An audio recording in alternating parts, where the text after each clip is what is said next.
আজ বছরের প্রথম দিন অনির্বাণের অগ্নিবাণ শুরু করছি। নতুন বছরের প্রথম দিনে আপনাদের সবাইকে হ্যাপি নিউ ইয়ার, নতুন বছরের শুভেচ্ছা জানিয়ে। আর অনির্বাণের অগ্নিবাণের আজকের বিতর্ক আমাদের প্রতিবেশী দেশের খানিক বোধোদয়ের খবর দিয়ে। বাংলাদেশ সেনাবাহিনীর প্রধান ওয়াকারুজ্জামান, আপনাদের মনে থাকবে মুখটা, শেখ হাসিনা দেশ ছাড়ার আগে যে সেনাবাহিনীর প্রধান কার্যত তাদের অসহায় অবস্থার কথা জানিয়ে দিয়েছিলেন যে সরাসরি প্রধানমন্ত্রীর বাসভবনের দিকে আসা জনতাকে, বলা ভালো জেহাদি জনতাকে, জেহাদিদের দ্বারা সংগঠিত জনতাকে আটকাবার বা রোখবার কোনো উপায় তারা পাচ্ছেন না।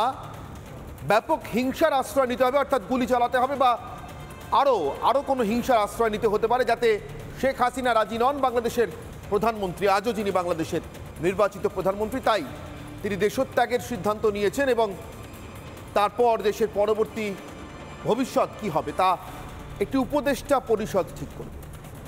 এইটা প্রথম, এই ঘোষণাটা প্রথম যার মুখ থেকে শুনেছিলেন তিনি বাংলাদেশের সেনা প্রধান ওয়াকারুজ্জামান। অনেকে মনে প্রশ্ন এসেছিল, তাহলে কি পাশের পাকিস্তান, একসময় যারা বাংলাদেশেরও বর্দা ছিল, তাদের একেবারে হুবহু অবিকল নকল করে বাংলাদেশও সেনাবাহিনীর হাতে যেতে চলেছে? কিন্তু না, শেষমেশ সেই আশঙ্কা এখনো পর্যন্ত সত্যি প্রমাণ হয়নি। ওয়াকারুজ্জামানের মনে বা তার সঙ্গী সাথীদের মনে এমন কিছু আছে কিনা জানি না, সেটা ভবিষ্যৎ বলবে। কিন্তু আপাতত আজকের দিনে দাঁড়িয়ে বাংলাদেশের একেবারে প্রথম সারির সংবাদপত্র প্রথম আলো তাকে দেওয়া বছরের প্রথম সাক্ষাৎকারটায় এই বছরটা 2025 সালটা বাংলাদেশের জন্য বিশেষভাবে কেমন যাবে, কেমন যেতে পারে তার আকারে ইঙ্গিতে কিছু কথা বলেছেন সরাসরি এই জেনারেল ওয়াকারুজ্জামান। সেই কথাবার্তারই কিছু ঝলক নিয়ে অনির্বাণের অগ্নিবাণে আজকে বিতর্ক করবো। আগে কথাগুলো আপনাদেরকে আরেকবার শুনিন। কি বলেছেন জেনারেল ওয়াকার? বলছেন ভারতের স্বার্থবিরোধী কিছু তারা করতে রাজি নন, করবেন না। কেন করবেন না? তার কারণ তিনি বলছেন একেবারে পাতি সাধারণ বোধ বুদ্ধির কথা, যে বোধ বুদ্ধির অভাব গত কয়েক মাস ধরে দেখা যাচ্ছিল একদল খোকা জঙ্গির মধ্যে, সেটা স্বাভাবিকভাবেই সেনা প্রধানের মধ্যে নেই। তিনি বলছেন ভারতের স্বার্থ দেখলে ভারতও আমাদের স্বার্থ দেখবে, স্বাভাবিক কথা। একেবারে জন্মলগ্ন থেকে, জন্ম দেওয়ার সময় থেকে, হাতে করে জন্ম দেওয়ার সময় থেকে দেখে এসছে। পার্বত্য চট্টগ্রাম খুব গুরুত্বপূর্ণ কথা। দেখুন কি বলছেন এই জেনারেল ওয়াকার। ভারত বাংলাদেশের স্বার্থ দেখবে কিভাবে বলে এতদিন তো দেখে এসছে, জন্মলগ্ন থেকে জন্ম দিয়েছে দেশটার ভারত, নতুন করে কি দেখবে? পার্বত্য চট্টগ্রাম অস্থিতিশীল হবে না, মনে রাখার মতো কথা। তার পরবর্তী শব্দ, পরবর্তী বাক্য, মায়ানমার সীমান্তেও স্থিতিশীলতা থাকবে। কি অদ্ভুত বোধোদয়ের কথা! এই খোকা রিজভিদের, পাকা চুলের খোকা জঙ্গি কবির রিজভিদের কে বোঝাবে? যারা সেভেন সিস্টার্স দখল করতে চায়, যারা ভারতের কি চিকেন নেক খোঁজে, 4 ঘন্টায় কলকাতায় আসতে চায়, তাদের সঙ্গে কি কথা হয় না জেনারেল ওয়াকারের? বোধহয় হয় না। এদের বোধহয় পাত্তা টাত্তা দেন না সেনাবাহিনীর প্রধান। সম্পর্ক ন্যায্যতার ভিত্তিতে হোক, স্বাভাবিক দাবি। পৃথিবীর যে কোনো স্বাধীন সার্বভৌম গণতান্ত্রিক একটি রাষ্ট্র তার তো চাইবেই যে একেবারে সাম্যের ভিত্তিতে, সৌহার্দ্যের ভিত্তিতে, সমান মর্যাদার ভিত্তিতে সম্পর্ক হোক প্রতিবেশীর সঙ্গে। সে প্রতিবেশী আমার থেকে বড় হতে পারে, অনেক বেশি শক্তিশালী হতে পারে, এই চাওয়ার মধ্যে খারাপ কিছু নেই। কিন্তু প্রথম কথা কি চট্টগ্রাম, প্রথম কথা কি মায়ানমার। আচ্ছা, মায়ানমারে কেন ভয়? বাংলাদেশের সঙ্গে মায়ানমারের সীমান্ত আছে, আমাদেরও আছে। কিন্তু আমরা তো বলছি না বাংলাদেশ শান্ত থাকলে, ভালো থাকলে, আমার প্রতিবেশী সুখে থাকলে, আমার সঙ্গে সম্পর্ক ভালো থাকলে মায়ানমার সীমান্ত স্থিতিশীল থাকবে, চট্টগ্রামের পরিস্থিতি অস্থিতিশীল হবে না, বা আমার দেশের কোনো একটি অংশের কথা বলছি না তো। হঠাৎ ওয়াকার কথা বলছেন, এক ঝলক দেখবেন নাকি কি হচ্ছে মায়ানমারে? সব থেকে বেশি করে যাদের জন্য এদের চিন্তা, আরাকান আর্মি, রাখাইন প্রদেশ, চট্টগ্রাম, টেকনাফ, নাফ নদীর ওপারে মাউন্ডো, কখনো কখনো টেকনাফের ভিতরে এসে 19 জন বনকর্মীকেও নাকি তুলে নিয়ে যাচ্ছে। কারা যাচ্ছে নিয়ে আমি অবশ্য জানি না, বাংলাদেশ আর্মি কিছু বলেনি, স্বরাষ্ট্র দপ্তর বলেনি, পররাষ্ট্র দপ্তরের মুখে কুলুপ, কেউ তো একটা নিয়ে গেছে, জানি না কে নিয়ে গেছে, কিন্তু কোথাও একটা টনক নড়ে গেছে। কি হচ্ছে মায়ানমারে আসুন তো এক ঝলক দেখে নি।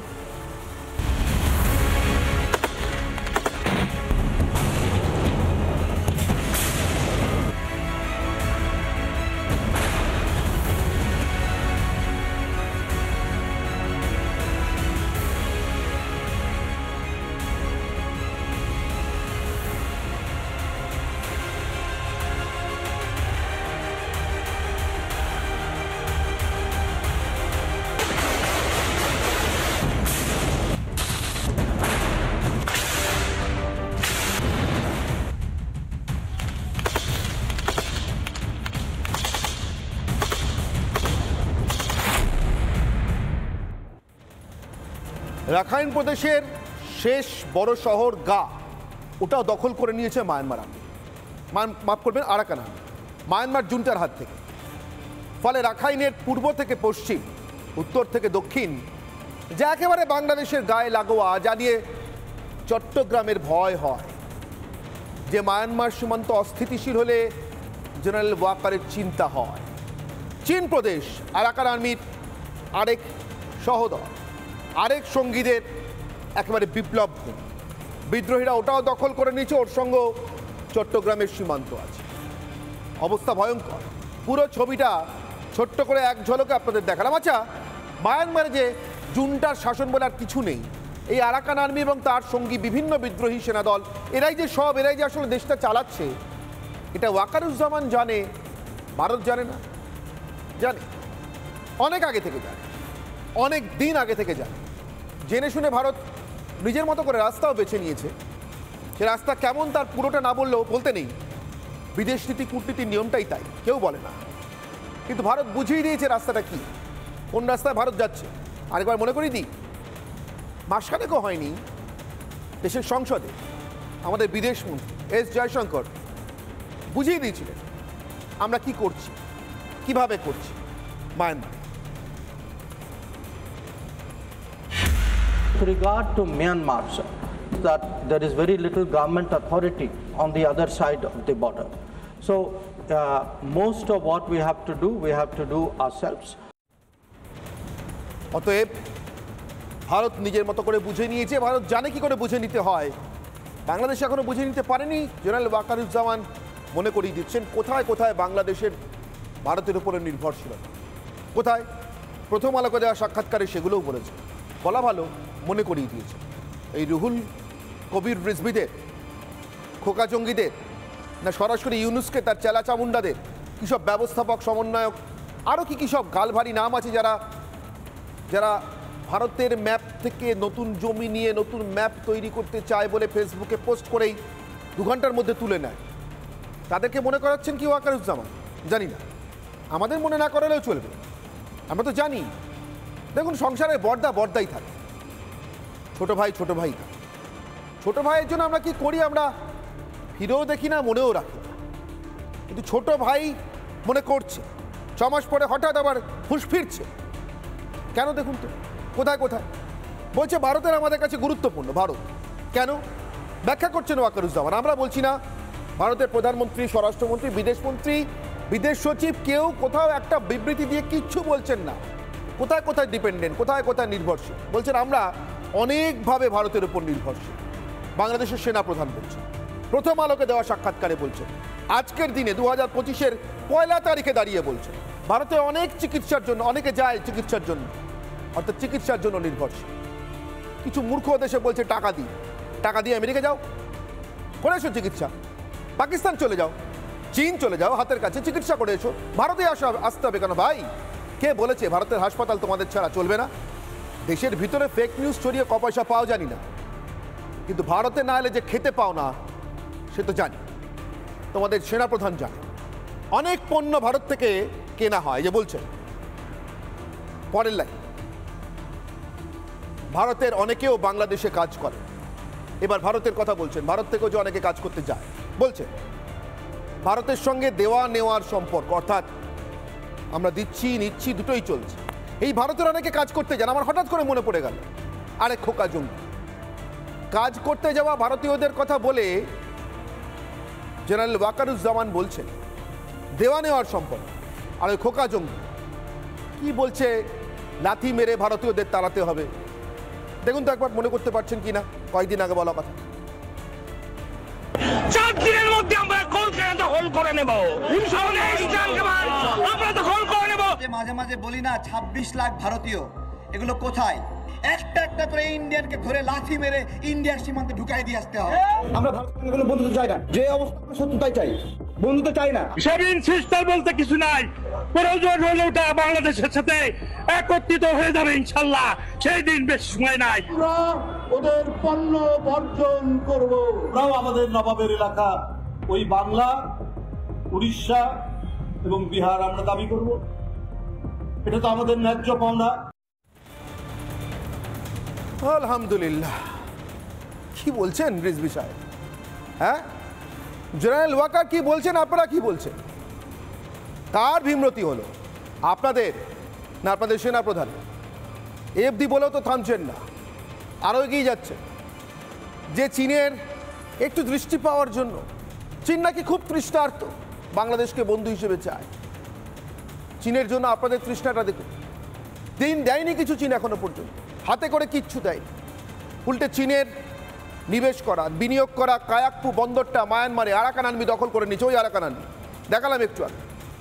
চীনের পাইপলাইন আসবে, কুনমিং থেকে গ্যাস, খনিজ তেল নিয়ে যেতে হবে। সব কে নিয়ে যাবে? আরাকান আর্মির কাছ থেকে নিয়ে যেতে হবে তো। আরাকান আর্মিকে বসে রাখতে হবে তো। যে জুন্টা শাসকদের এতদিন অস্ত্র শস্ত্র সব কিছু দিয়ে চীন সাহায্য করেছে, সেই জুন্টা শাসকদের মারতে মারতে দেশের এক কোণে প্রায় কোণঠাসা করে ফেলেছে আরাকান আর্মি আর তার সব সঙ্গী বিদ্রোহী আর্মি। কি করবে চীন? নিজের বিনিয়োগ বাঁচাবে না বাংলাদেশের সীমান্ত চট্টগ্রাম? চীন সম্পর্কেও দেখুন কেমন নম নম দুটো ফুল ছোড়া কথা। তৃষ্ণার্ত চীন বাংলাদেশের এত নদ নদী নালা তার জলের দিকে ফিরেও তাকাচ্ছে। বাংলাদেশের জলের দিকে, রুহুল রিজভিদের জলের দিকে, এগিয়ে দেওয়া কুজোর দিকে, বালতির দিকে, পুকুরের দিকে চীনের নজর নেই। কি বলছেন জেনারেল ওয়াকার? চীন আমাদের উন্নয়নের অংশীদার, বাংলাদেশের উন্নয়নের অংশীদার। বেশ, আর বলছেন বাংলাদেশে অনেক বিনিয়োগ আছে চীনের, সবাই জানে, চীনও জানে। তো এইসব বিনিয়োগ উন্নয়নের জন্য চীন করছেটা কি? চীনের সমরাস্ত্র অনেক সস্তা। আচ্ছা, পরের কথা এলো, চীন সহজে অস্ত্র দেয়, বন্দুক টন্দুক, গোলা বন্দুক খেতে দেয়। চীনের সমরাস্ত্র আমরা ব্যবহার করি, খুব ভালো কথা, আরও করুন।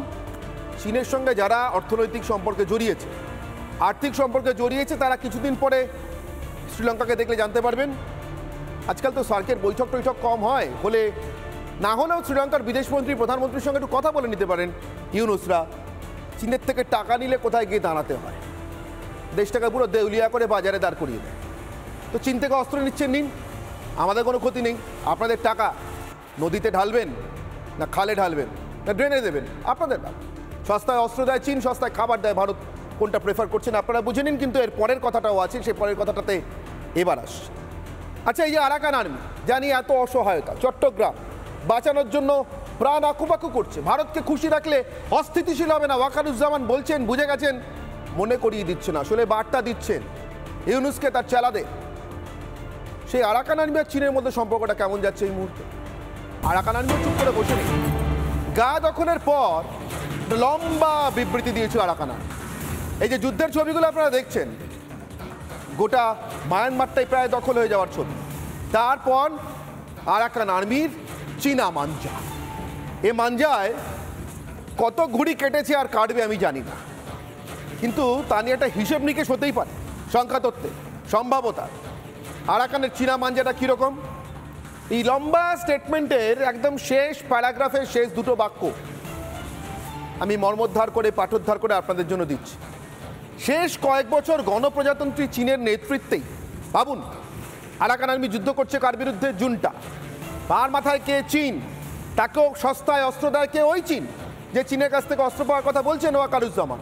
ওই জুন্টাদেরকেও চীনই অস্ত্র দিত, সেই চীনই নাকি নেতৃত্ব। কি করেছে আমাদের সংগঠন মানে আরাকান আর্মি?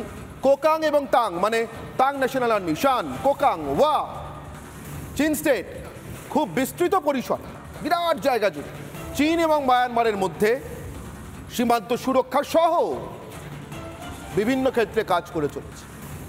চট্টগ্রাম আর মায়ানমার সীমান্তে বাংলাদেশ বাঁধ দিতে পারে।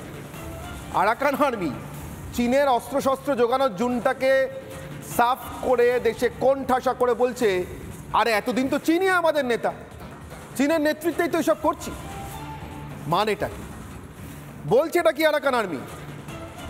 আসলে কি সত্যি চীন নেতা বেড়ালকে মাছ পাহারা দিতে বলছে, নাকি চীনের কাটা ঘায়ে দগদগে ঘায়ে নুনের ছিটে দিচ্ছে? কায়াকপু বন্দরটা নিয়ে নিয়েছে, চীনের বিনিয়োগের কি হবে চীনও জানে না। চীনও ভারতকে বারবার বলছে এই আলোচনার টেবিলটার মধ্যে তুমিও ঢোকো, তুমি না থাকলে আমি আলোচনা করতে পারছি না। কেন এত ভারতের উপরে নির্ভরতা চীনের সেটা আমরাও জানি না। চীন বলতে পারবে, ওয়াকারুজ্জামান আর ইউনুসরা চীনের সঙ্গে আবার কথা বলে দেখতে পারেন, উন্নয়নের সম্পর্ক আছে, অস্ত্র লেনা দেনা হয়, নিশ্চয়ই বলবে। আর কি বলছে আরাকান আর্মি? শেষ। বলছে অক্লান্তভাবে তারা কাজ করে চলেছে পারস্পরিক সহযোগিতা বাড়াতে এবং সামরিক নয় রাজনৈতিক সমাধানের লক্ষ্যে। দেখুন, আমরা একসঙ্গে অক্লান্ত কাজ করে চলেছি। আরাকান আর্মি বলছে কার সঙ্গে? চীনের পিপলস রিপাবলিক অফ চায়নার সঙ্গে আলোচনার মাধ্যমে সমাধানে পৌঁছতে। সামরিক নয়, মায়ানমারে রাজনৈতিক সমাধানই আমাদের লক্ষ্য। আমাদের মানে আরাকান আর্মি, তার সঙ্গে চীনেরও।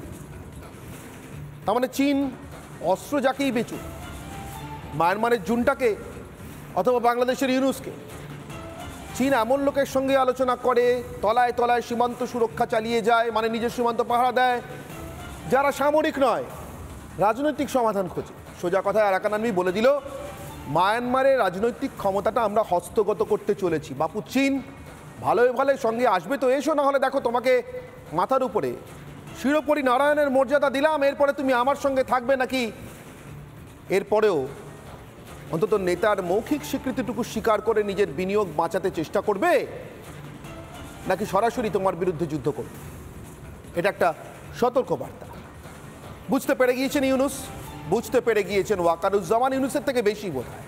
আর যাই হোক, লোকের টাকা মেরে দেশ পালানো নয় তো, ফলে দেশের সীমান্ত বাঁচাতে কি করতে হবে ওয়াকারুজ্জামান প্রথম আলোয় বলছেন। যা বলছেন ইউনুসের কানে ঢুকছে। এটা কি বাংলাদেশের সেনাপ্রধানেরও একটা সতর্কবার্তা? দেশ যেভাবে চলছে আসলে চলছে না, দেশের সীমান্ত, দেশের মাটি যেভাবে যেতে বসেছে, ইউনুস ভারত সম্পর্কে দৃষ্টিভঙ্গি পরিবর্তন করুন, না হলে বাংলাদেশ আর্মি হয়তো ঠিক করে দেবে তারা কি করতে চায়, কিভাবে ভারতের সঙ্গে সুসম্পর্ক রেখে চলতে চায়। আমার আজকের অগ্নিবাণ।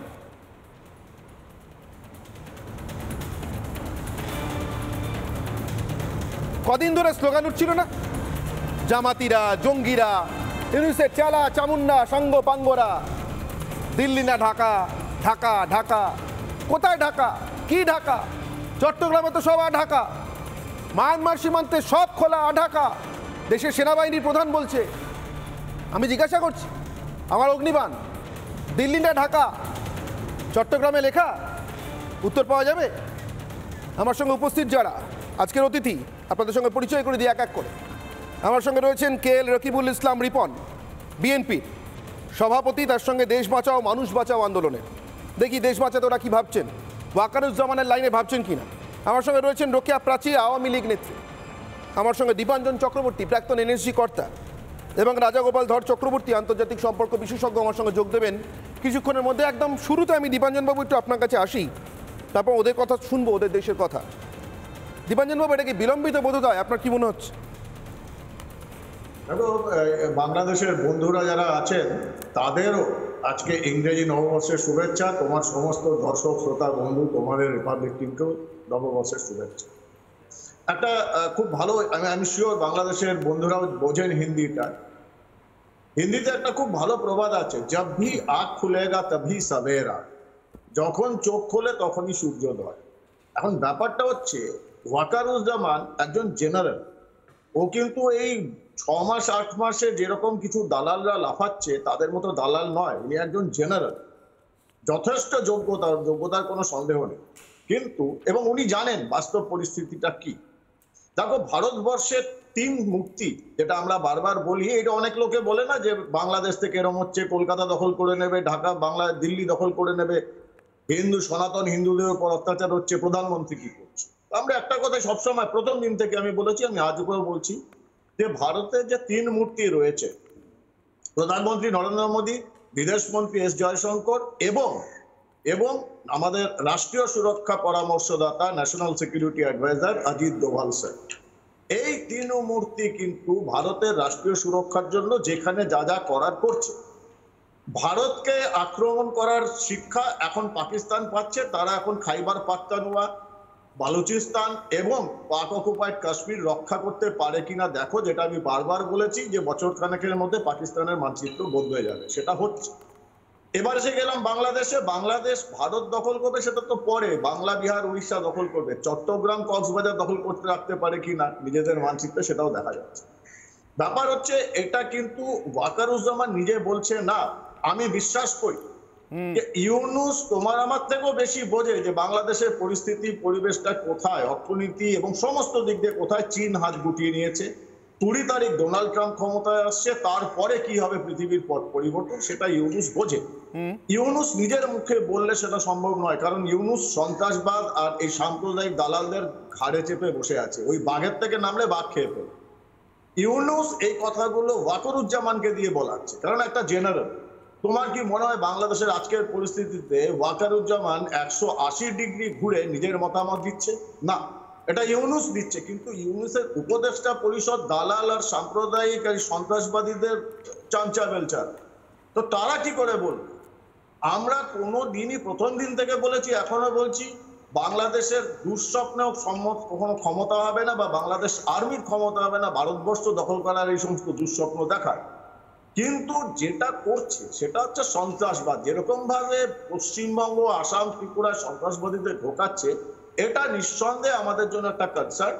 তবে এটাও বলে রাখি, একজনও সন্ত্রাসবাদী যদি ভারতে ঢোকে আর ভারতে নাশকতা করে, তারা বাংলাদেশের মাটিতে ফিরে যেতে পারবে না। আমাদের ভারতবর্ষে প্রচুর জমি রয়েছে, আমরা এখানেই কবর দেব ওদের 72 হুড়ি পড়ির স্বপ্ন সমেত। কিন্তু এটা পরিষ্কার বোঝা যাচ্ছে সারা বিশ্ব জুড়ে আমেরিকা, রাশিয়া, চীন আর ভারত, এই 4টে দেশ এক জায়গায় হয়ে যাচ্ছে এবং খুব কাছাকাছি এসে গেছে। ডোনাল্ড ট্রাম্প ক্ষমতা আসার পর সেটা আরো কাছাকাছি। সেই জায়গায় যদি বাংলাদেশের কতগুলো বৃদ্ধ রাস্তায় দাঁড়িয়ে লাফাতে থাকে দিল্লি দখল করে নেব, আমি আগেও বলেছি, আবার বলছি, ভারতবর্ষের বর্ডার সীমান্তের 10 ফিট পেরিয়ে এই কথাগুলো বলুন, আপনাদের ওই মাটিতেই কবর দেব, বৃদ্ধ হলেও দেব, এবং কবরে আমরা গোলাপ ফুলও ছড়িয়ে দেবো। তো আমরা এগুলোকে গুরুত্ব দেই না। ওয়াকারুজ্জামান যেটা বলছে উনি জানেন, কিন্তু উনি তো একা বলতে পারেন না, ইউনুসের অনুমতি না হলে উনি সেটাই বলছে। তো এটা খুব স্বাভাবিক। চলো, বোধোদয় হয়েছে, আর চোখ খুলেছে, সূর্যোদয় দেখতে পাচ্ছে, ভালো কথা। ভারত কোনোদিন কাউকে আক্রমণ করে না, ভারত গান্ধী বুদ্ধর দেশ। কিন্তু ভারতকে যদি আমাদের আক্রমণের এরা কোনো রকম দুঃস্বপ্ন দেখে, আমরা বুঝিয়ে দেব যে ভারত কি জিনিস। বেশ, দীপাঞ্জন বাবুর সাথে কথা বললাম। আমার সঙ্গে রাজাগোপাল ধর চক্রবর্তী, আন্তর্জাতিক সম্পর্ক বিশেষজ্ঞ, তিনিও যোগ দিয়েছেন। আমি দীপাঞ্জন বাবু, আমেরিকা সম্পর্ক খুব ইন্টারেস্টিং একটা কমেন্ট আছে জেনারেল ওয়াকারুজ্জামানের এই সাক্ষাৎকার। আমি আসবো সে কথাতে, আর একটু পরের দিকে আসছি। আমি তার আগে সরাসরি একবার KM রকিবুল ইসলামের কাছে যাই। KM রকিবুল ইসলাম রিপন, বিএনপির তরফ থেকে আমার সঙ্গে রয়েছেন।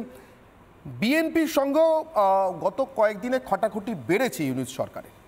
আপনারা যেভাবে দেশের ভবিষ্যৎকে দেখতে চাইছেন রকিবুল ইসলাম রিপন, সেভাবে ইউনুস বা তার সঙ্গী সাথীরা দেখতে চাইছেন কিনা আমি জানি না। আমি 31 তারিখের এইসব কি ঘোষণাপত্র 6 মাস পরে, জুলাই মাসে কি হলো 6 মাস পরে ঘোষণা হলো, তার মধ্যেও আপনাদের সক্রিয় কোনো অংশগ্রহণ সে অর্থে দেখিনি বিএনপির। আমি সেই জায়গা থেকে আপনাকে জিজ্ঞাসা করছি, জেনারেল ওয়াকারের আজকের এই বক্তব্যকে আপনি কিভাবে দেখছেন? এটা কি ইউনুসের, তার সরকারের, তার উপদেষ্টা বর্গদের জন্য একটা সতর্কবার্তা? ভারত সম্পর্কে কী নীতি নিচ্ছেন তারা তা নিয়ে, অথবা দেশের ভিতরে যারা একটা জিঙ্গোইজম চালাচ্ছেন ভারত বিরোধী, তাদের জন্য তাদেরকে মনে করিয়ে দেওয়া, কোনটা? আপনাকে 25 সালের শুভেচ্ছা জানাচ্ছি এবং আলোচক যারা আছেন তাদেরকেও শুভেচ্ছা জানাচ্ছি। আমরা দেখলাম এই টক শোতে ঢোকার আগে আমাকে যিনি ফোন করেছিলেন তাকে বলেছিলাম যে আমার বিষয়বস্তু দেওয়ার জন্য, কিন্তু আমি আপনাদের সঙ্গে যুক্ত হয়ে যেটা বুঝতে পারছি যে সেটা হলো যে আপনাদের এই রিপাবলিক বাংলায় একটা ইস্যু আপনারা লিখেছেন, একটা পোস্টার দিয়েছেন, ভারতকে চটাবেন না। সাফ কথা, বাংলাদেশ সেনাপ্রধান বোঝেন, ইউনুসের চেলারা বোঝেন না। আপনার কাছে আমার প্রশ্ন, আজকে বাংলাদেশের সেনাপ্রধান যেই বক্তব্য দিয়েছেন, পুরো বক্তব্যটাই আমি পড়েছি এবং বুঝেছি, কিন্তু উনি যে বক্তব্যটি দেননি সেটি খণ্ডন করে আপনারা বলছেন যে ভারতকে চটাবেন না। যেটা বাংলাদেশে যেই ভাষাটা সেটা হলো যে আপনারা বলার চেষ্টা করছেন যে ভারতকে চটাবেন না। দেখুন, কারোর বক্তব্য যদি খণ্ডন করে অপপ্রচার করা হয় তাহলে সেটা কি ধরনের সাংবাদিকতা, কি ধরনের, সেটা আমরা বুঝি না। আচ্ছা, KM রকিবুল, আচ্ছা এক মিনিট KM রকিবুল ইসলাম রিপন, আপনাকে একটাই প্রশ্ন, ভারতের স্বার্থ বিরোধী কিছু করব না, ভারতের স্বার্থ দেখলে ভারতও আমাদের স্বার্থ দেখবে, এটার মানে কি ভারতকে চটাবেন? এটা হয়? মানে ভারতকে চটাতে চাইছেন, এটা হয়? নো, আপনি হয় কি লিখেছেন এখানে? আরে আমি তো জিজ্ঞাসা করছি, আপনারা তো পোস্টার দিয়েছেন, এটা মানে কি? আপনারা তো পোস্টার আরে দিয়েছেন, এটাই তো, সেটাই তো জিজ্ঞাসা করছি। আপনি বাংলা ভাষা বুঝতে পারছেন না? সেটাই আমার বলতে দেন, আমি সেখানে যাচ্ছি। তিনি বলেছেন যে আমাদের ন্যায্যতার ভিত্তিতে, কিন্তু ডক্টর ইউনূসকে তিনি কিভাবে থ্রেট করলেন আপনার কাছে প্রশ্ন। তিনি তো বলেছেন যে ডক্টর ইউনূস এবং অন্তর্বর্তী সরকারে যারা আছেন তাদের সার্বিক সহযোগিতা আমরা করার জন্য প্রস্তুত। সেই কথাটা তো আপনারা কোনো সময়ের জন্য বললেন না। আপনারা যতটা বাংলাদেশ নিয়ে চিন্তিত, বাংলাদেশের মানুষ এতটা চিন্তিত না। বাংলাদেশের মানুষ সিদ্ধান্ত নেবে বাংলাদেশ কিভাবে চলবে, আপনাদের সিদ্ধান্তে পরিচালিত হবে না বাংলাদেশ।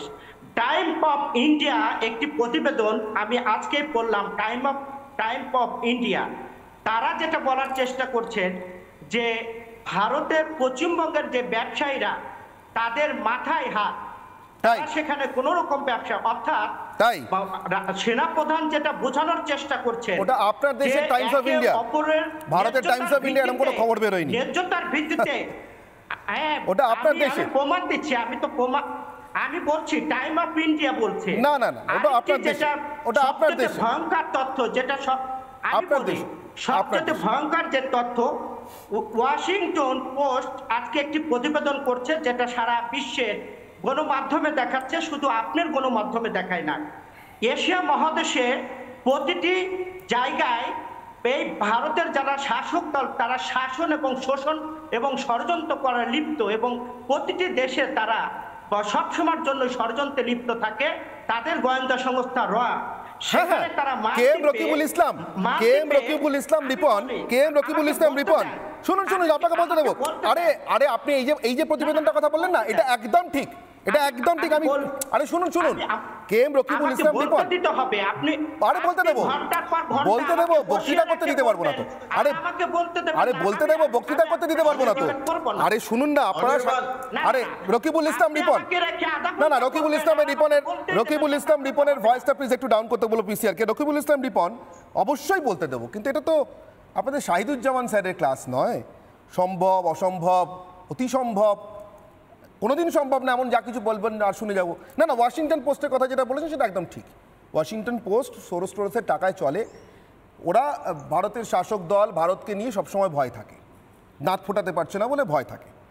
আমি আপনাকে বরং আপনার দেশের সেনাপ্রধানের আরেকটা বক্তব্য দেখিয়ে দিই। প্রথম আলোকে দেওয়া সাক্ষাৎকারে জেনারেল ওয়াকারুজ্জামান, রকিবুল ইসলাম রিপন শুনুন, সেন্ট মার্টিনস, টেকনাফ, চট্টগ্রাম, বঙ্গোপসাগর, ভারত মহাসাগর, মালাক্কা প্রণালী, না এর ধারে কাছে কোথাও আমেরিকাকে দেখতে পাচ্ছেন না আপনার দেশের সেনাপ্রধান। আমেরিকা সম্পর্কে প্রশ্ন করেছে প্রথম আলো, আপনাদের দেশেরই কাগজ, কি উত্তর দিচ্ছেন একবার শুনুন। দীপাঞ্জনবাবু আমি আপনাকেও একটু মাইনরলি শুনতে এবং দেখতে বলবো। রোকেয়া প্রাচী আপনাকেও। জেনারেল ওয়াকার বলছেন প্রশান্ত মহাসাগরে বড় শক্তি মার্কিন যুক্তরাষ্ট্র। প্রশান্ত মহাসাগর, বাংলাদেশের সঙ্গে প্রশান্ত মহাসাগরের, আমাকে একটু হেল্প করবেন রাজাগোপাল ধর চক্রবর্তী, বাংলাদেশের সঙ্গে প্রশান্ত মহাসাগরে কোনো জলসীমা আছে বলে আমি জানি না। যুক্তরাষ্ট্রের সঙ্গেও আমাদের সম্পর্ক ভালো। প্রশান্ত মহাসাগরের তো বড় শক্তি হবেই মার্কিন যুক্তরাষ্ট্র, তার জলসীমা আছে প্রশান্ত মহাসাগরে। বাংলাদেশের সঙ্গে কি সম্পর্ক? একটা সপ্তম নৌবহর এসেছিল, স্টার্ট করেছিল ওখান থেকে 71 সালে, আজও এসে পৌঁছয়নি। সেন্ট মার্টিনসে আসার কথা ছিল, আসবে না, ঠিক হয়ে গেছে কি? আমরা ভালো সম্পর্ক বজায় রাখবো, সুন্দর কথা, কিন্তু এই কথা থেকেও যদি কেউ না বোঝেন, রাজাগোপাল ধর চক্রবর্তী, কেএম রকিবুল ইসলাম রিপনরা বোধহয় এখনও বুঝে উঠতে পারছেন না বা হজম করতে পারছেন না ওয়াকারুজ্জামান যে বাস্তবতাটা তাদেরকে দেখাতে চাইছেন, তাই নয় কি? হ্যাঁ অনির্বাণ, আমি অত্যন্ত উত্ত্যক্ত, তবুও মাথা গরম করতে আমি তোমার চ্যানেলে আসিনি। আন্তর্জাতিক সম্পর্ক মাথা গরম করার জায়গায় নয়। আমি অত্যন্ত আনন্দ পেয়েছি বাংলাদেশের সামরিক প্রধান যে সুন্দর ভাষায় বাস্তবতার সঙ্গে যে ধরনের উক্তিগুলো করেছেন। এখনও আমার মনে হচ্ছে হতাশার জায়গা নেই, এখনও ভারতবর্ষের সামরিক কোনো ধরনের ইন্টারভেনশন বা আর্থিক নিষেধাজ্ঞা আনার কোনো প্রশ্ন আসেনি। কেন, ভালো মানুষ বাংলাদেশে রয়েছেন। সামরিক প্রধান যে কথাটা বলেছেন, যে কথাটা অন্যরা বলতে পারছেন না, খুব সঠিকভাবে জানিয়ে দিয়েছেন ভারতের গুরুত্ব, বাংলাদেশের কারেন্ট অবস্থান। অনির্বাণ, আমি আনন্দ পেয়েছি যে বাংলাদেশের প্রধান উপদেষ্টা ভারতীয় হাই কমিশনারে গেছেন।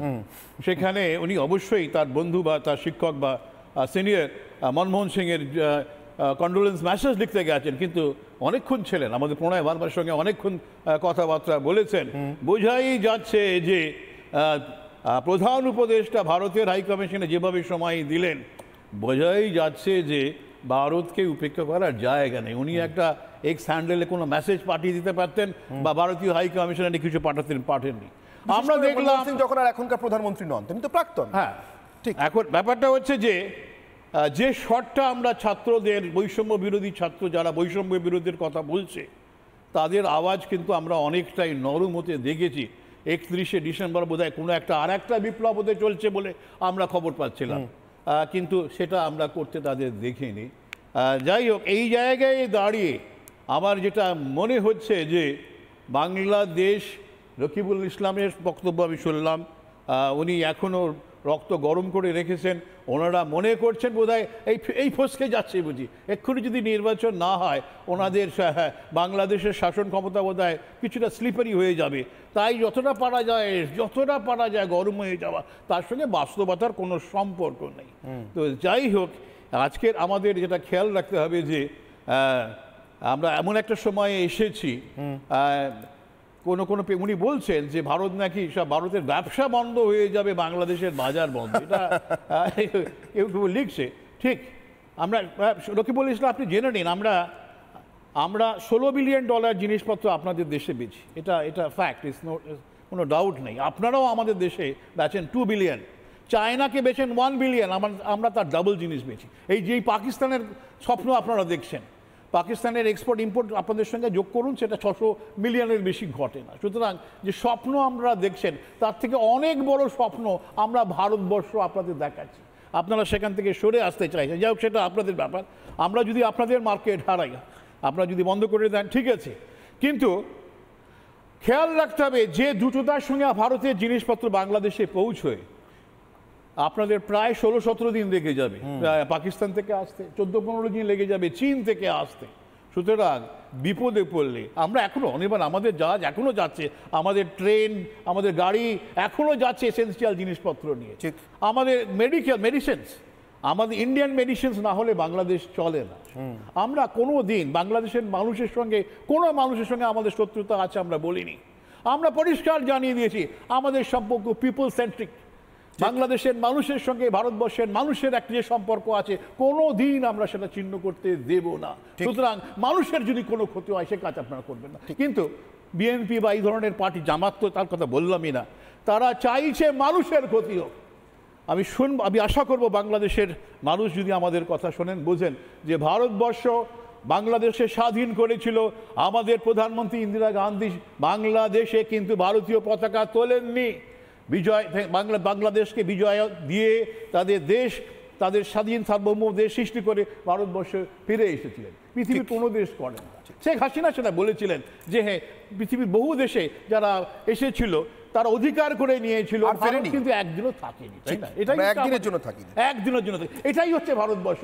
আমাদের কোনো ভাববার কোনো প্রয়োজন নেই আমাদের অন্য কোনো দেশে কোনো ধরনের আধিপত্য বিস্তারের ইতিহাস আছে। বরঞ্চ যাদের ইতিহাস আছে, আমি তাদের সম্পর্কে এই বক্তব্যটা জেনারেল ওয়াকারুজ্জামানের আমার খুব ইন্টারেস্টিং লেগেছে। আমি রোকেয়া প্রাচীর কাছে যাব। রোকেয়া প্রাচী, দেশ ছাড়া কয়েক মাস আগেই তো শেখ হাসিনার ওই মন্তব্য, এক পূর্ব তিমোরের বা ইস্ট তিমোরের কায়দায় দক্ষিণ পূর্ব এশিয়ায় খ্রিস্টান দেশ তৈরির ষড়যন্ত্র চলছে। বাংলাদেশ, বাকি নামগুলো বলেননি, কূটনৈতিক সৌজন্যবশত আমরা জানি তাতে ভারতেরও একটা অংশকে যুক্ত করবার সন্ত্রাসবাদী পরিকল্পনা আছে।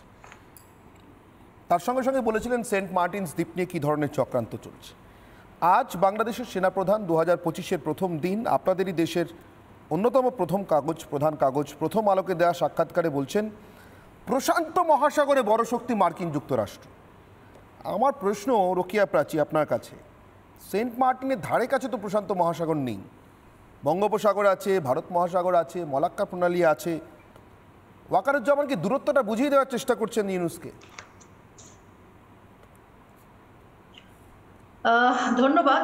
দেখেন, আমাদের সেনা প্রধান প্রথম যে অংশটুকু বলেছেন যে ভারতের সাথে সম্পর্ক ঠিক রাখতে হবে, ভারতকে চটানো যাবে না, বা ভারতের সাথে আমাদের স্বার্থকে রক্ষা করতে হবে, তাহলে বাংলাদেশের স্বার্থ ভালো থাকবে। আমি ওনার এই অংশটুকুতে অত্যন্ত মনে করি যে দায়িত্বশীল ভূমিকার পরিচয় দিয়েছেন, অনেক দেরিতে হলেও। আর এই মুহূর্তে বাংলাদেশ যে সমস্যার মধ্যে আছে, ৭১ সালের পরাজিত রাষ্ট্র পাকিস্তান এবং সেই পর তার দোসর জামাত ইসলাম সহ ডক্টর মোহাম্মদ ইউনূসের যে সরকার, তারা একটা এজেন্ডা নিয়ে আসলে এখানে এসেছে। 2020 সালে যখন বাইডেন প্রশাসন ক্ষমতায় আসে, তখন বাইডেন প্রশাসনের কিন্তু পক্ষ থেকে মাননীয় প্রধানমন্ত্রী শেখ হাসিনার কাছে যে প্রস্তাবনা ছিল, সেটি মাননীয় প্রধানমন্ত্রী শেখ হাসিনা গ্রহণ করেননি।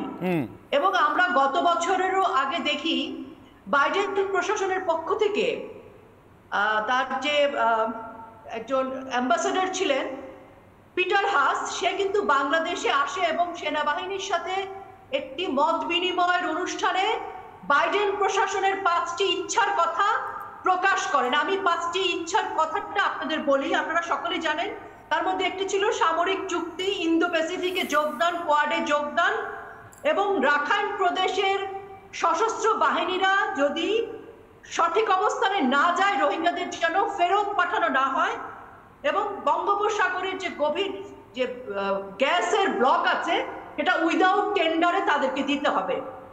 তো আমরা আসলে বাইডেন প্রশাসনের পক্ষ থেকে পিটার হাসের যে বক্তব্য এবং আজকে সেনাপ্রধানও যেটুকু ইঙ্গিত দিয়েছে, এবং আমাদের ডক্টর মোহাম্মদ ইউনূস যেভাবে যে এজেন্ডা নিয়ে ক্ষমতা এসেছে, তার টোটালটাকে যদি আমরা ব্যাখ্যা করি, আমার বাংলাদেশি বিএনপির পক্ষ থেকে যে রিপন সাহেব এসছেন, উনি কেন বুঝতে পারছেন না যে আজকের বাংলাদেশ যে সংকটের মুখে, আমরা যদি আজকে এই সংকটটি বুঝতে না পারি যে আরাকান আর্মিকে যেভাবে একটি রাষ্ট্র গঠন করবার পরিকল্পনা কিন্তু করে দিয়েছিল এবং তাদেরকে মদতই দিচ্ছিল যে তারা একটি খ্রিস্টান রাষ্ট্র বাংলাদেশের সীমানায় বাংলাদেশের একটা অংশে করবে, এটি কিন্তু পরিকল্পনা ছিল। তো সেই পরিকল্পনার কারণ, সেই পরিকল্পনাটা এবং পাকিস্তানের এজেন্ডা বাস্তবায়ন করার যে পরিকল্পনা, এসব নিয়েই তো এই অবৈধ সরকারের চক্রান্ত। তো আজকে যদি আমরা এটা বুঝতে না পারি, এবং একটা বিশেষ মহল যারা সেই সময় ৭১ সালে পরাজিত হয়েছিল, তারাই কিন্তু আজকে চায় যে বাংলাদেশ ভারতের মধ্যে বিদ্বেষ তৈরি হোক। এটি কিন্তু বাংলাদেশের আপামর জনসাধারণের বক্তব্য নয়। এবং সেনাবাহিনী, সেনাপ্রধান যদি মনে করেন যে আজকে উনি যে কথাটি বলেছেন যে ভারতের সাথে কূটনৈতিক সম্পর্ক ভালো থাকবে, ভারতের সাথে আমাদেরকে বিদ্বেষ করা যাবে না, আমি মনে করি এটি উচিত। কারণ 1971 সালে যদি ভারতের আমাদেরকে প্রশিক্ষণ দিয়ে, গোলা বারুদ দিয়ে, এবং ভারতের প্রশিক্ষিত 17,000 সৈনিক আমাদের সাথে আমাদের বাংলাদেশের পক্ষে যুদ্ধ না করত, তাহলে কিন্তু বাংলাদেশ আজকে স্বাধীন হতো না। আর আজকে রিপন সাহেবদের মতো বা আজকে ইউনূস সাহেব যেভাবে ক্ষমতা দখল করেছে জামাত ইসলামকে নিয়ে পাকিস্তানের জন্য বা বাইডেন প্রশাসনের এজেন্ডা নিয়ে, সেটি তো পারতো না। সেই সময় জেনারেল রোকেয়া প্রাচী, আমি একটু থামাচ্ছি, আমি আপনার কাছেই ফিরবো। আমি একটা বক্তব্য শোনাই। কয়েকদিন আগে কর্নেল অলি আহমেদ, তিনি পরমাণু অস্ত্র নিয়ে, এই ৭১-এর কথা উঠছে বারবার, সেই ৭১-এর চূড়ান্ত শত্রু পাকিস্তানের পরমাণু অস্ত্র নাকি বাংলাদেশ ব্যবহার করতে পারে, আমার একটা ইঙ্গিত দিয়েছিলেন। আমি সেটা আগে শোনাই, তার বক্তব্যটা শোনাই, তারপরে আজকের বাস্তবতা আর একবার ফিরিয়ে দেবো। দেখি রিপন সাহেবরা সে বাস্তবতায় ফিরতে পারেন কিনা, আমি চেষ্টা করছি। দেখা যাক অলি আহমেদের বক্তব্য প্রথমে। আপনাদের অনেকগুলি দেশের অর্থনীতি নির্ভর করে বাংলাদেশের উপরে। বাংলাদেশের সাথে পাঙ্গা দিলে এটা খুব কস্টলি হবে। আমি কয়েকটা মিটিংয়ে বলেছি, অ্যাটম বোমার ভয় দেখায়েন না, নিউক্লিয়ারের ভয় দেখায়েন না। আমাদের অনেক বন্ধু রাষ্ট্র আছে যাদের কাছে নিউক্লিয়ার বোম আছে এবং তারা দিতে রাজি আছে। সুতরাং আপনি ব্যবহার করবেন, আমরা এখানে কলা চষবো, এটা হবে না। এখান থেকেও নিউক্লিয়ার বোম লঞ্চ করা হবে। টিট ফর ট্যাট, বন্ধুত্ব চান বন্ধুত্ব, শত্রুতা চান শত্রুতা। কার সাথে টিট কার সাথে ট্যাট জানি না। ভারত নো ফার্স্ট ইউজ, অর্থাৎ প্রথমে কোনোদিনই পরমাণু অস্ত্র ব্যবহার করবো না নীতিতে বিশ্বাস করে বলে আসে। ফলে পরমাণু অস্ত্র ব্যবহার করার ভয় আমরা, ধমকি আমরা কাউকে দেখাই না। কিন্তু একটা ইম্পর্টেন্ট ঘোষণা আপনাদের জন্য জানিয়ে রাখি। আজকের দিনে আমাদের বিদেশ মন্ত্রক একটি স্টেটমেন্ট দিয়েছে, বিবৃতিটা প্রত্যেক বছর যা ঘটে সেটা সম্পর্কে। সেটা কি আসুন একবার দেখে।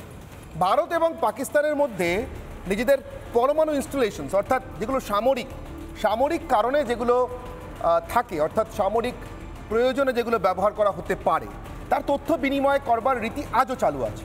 এত খারাপ সম্পর্কের মধ্যে এখনো পর্যন্ত এই জায়গাটা পাকিস্তানও বন্ধ করতে সাহস পায়নি, রিপন সাহেব সাহস পায়নি, মনে করিয়ে দিলাম। তো কূটনৈতিক চ্যানেলের মাধ্যমে সেই তথ্য বিনিময় কিন্তু হয়ে গিয়েছে আজ। অর্থাৎ আগামী 1 বছর অন্তত ভারত কোথায় কোথায় নিজের পরমাণু অস্ত্র বা ইনস্টলেশনস রেখেছে আর পাকিস্তান কোথায় কোথায় রেখেছে সেগুলো জানিয়ে দিয়েছে।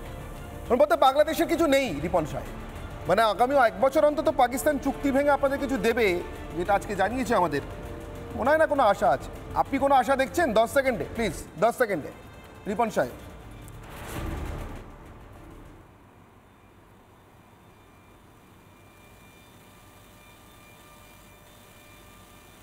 শোনা যাচ্ছে রিপন সাহেব?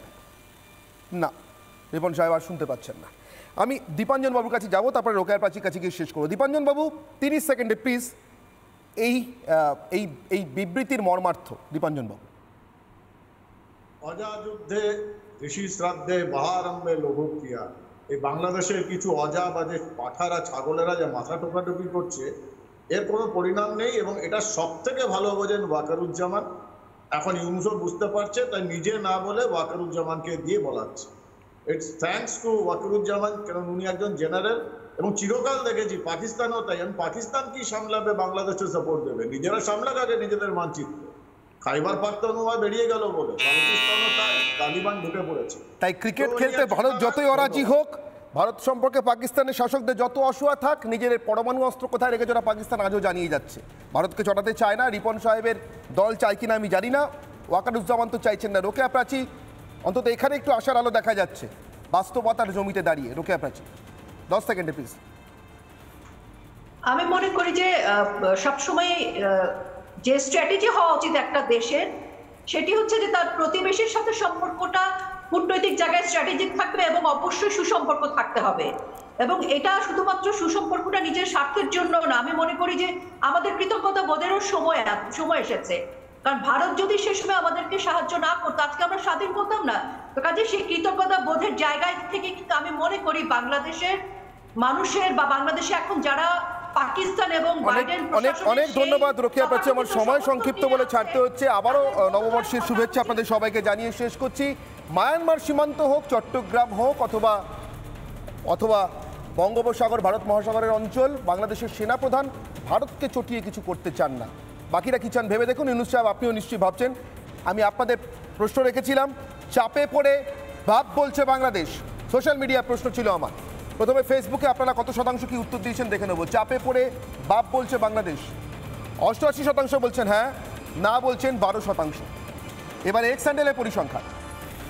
এক্স হ্যান্ডেল চাপে পড়ে বাপ বলছে বাংলাদেশ, 78% বলছে হ্যাঁ, 22% বলছেন না। অর্থাৎ চাপটা ক্রমশ বাড়ছে। নতুন বছরের চাপ আরও বাড়ছে। আজ 1 জানুয়ারি, 20 জানুয়ারি ট্রাম্পের শপথ। একেবারে প্রশান্ত মহাসাগরে পাঠিয়ে দিচ্ছেন ওয়াকারুজ্জামান আমেরিকাকে, ধারে কাছে দেখতে পাচ্ছেন না। এরপরে ইউটিউবের পরিসংখ্যান দিয়ে শেষ করব। 85% বলছেন হ্যাঁ, চাপে পড়েই বাপ বলছে বাংলাদেশ। বাপের নাম আসলে মনে করিয়ে দিচ্ছেন ওয়াকারুজ্জামানরা। বুঝলে ভালো, তাহলে হাতে সময় মাত্র 19টি। প্রশান্ত মহাসাগরেই থাকবে আমেরিকা, চীন থাকবে নিজের ঘরে, চট্টগ্রাম আর মায়ানমার সীমান্তে কে থাকবে বাংলাদেশের সঙ্গে ঠিক করতে হবে। অনিবারের রবিবার এখানেই শেষ করছি। সঙ্গে থাকুন রিপাবলিক বাংলায়।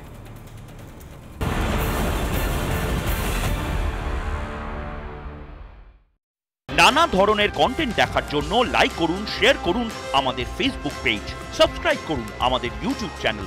পাশাপাশি অন্যান্য ব্রেকিং নিউজের জন্য অবশ্যই চোখ রাখুন রিপাবলিক বাংলায়।